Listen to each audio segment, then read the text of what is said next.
सालों पहले राजा नाथ का शासन शिवानगर पर हुआ करता था। राजा की 3 रानियां थीं। राजा अपनी तीनों पत्नियों में से सबसे ज्यादा अपनी पहली पत्नी को प्यार करता था, क्योंकि वो खूब सुंदर थी।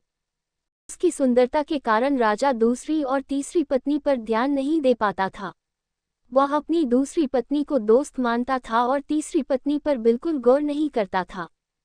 इधर राजा की तीसरी पत्नी उससे बेहद प्रेम करती थी, लेकिन राजा को तीसरी रानी का प्यार कभी दिखाई ही नहीं दिया। वो हरदम अपनी पहली पत्नी के साथ ही व्यस्त रहता था। ऐसा होते होते कई साल बीत गए।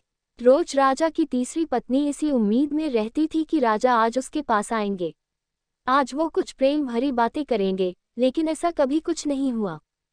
इसी तरह कुछ वर्ष बीत गए।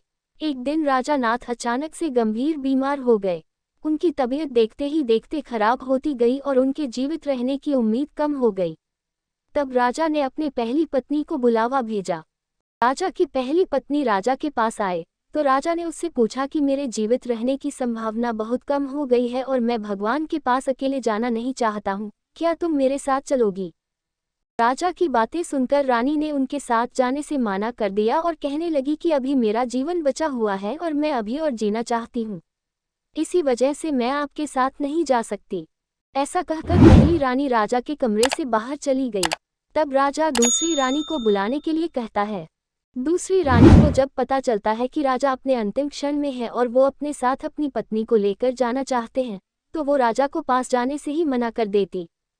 अपनी दोनों प्रिय रानी से निराश होकर राजा ने सोचा कि मैंने कभी अपनी तीसरी पत्नी को समय नहीं दिया और न ही उस पर प्यार जताया, अब मैं उसे कैसे बुला सकता हूँ।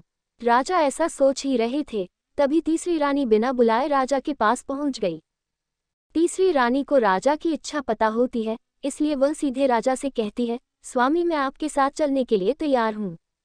रानी की बात सुनकर राजा को बहुत खुशी हुई, साथ ही उन्हें ये निराशा हुई कि उसने सारी जिंदगी उस रानी से ठीक तरह से प्यार नहीं जताया, लेकिन यही मुझसे सबसे ज्यादा प्रेम करती है। उसी वक्त राजगुरु एक जाने माने वैद्य को लेकर आते हैं, जो राजा की तबीयत को ठीक कर देता है। राजा ठीक होते ही अपनी तीसरी रानी से प्रेम करने लगा। हमेशा अपने करीब राजा ने अपनी तीसरी रानी को ही रखा और दोनों खुशी खुशी राजमहल में जीवन जीने लगे।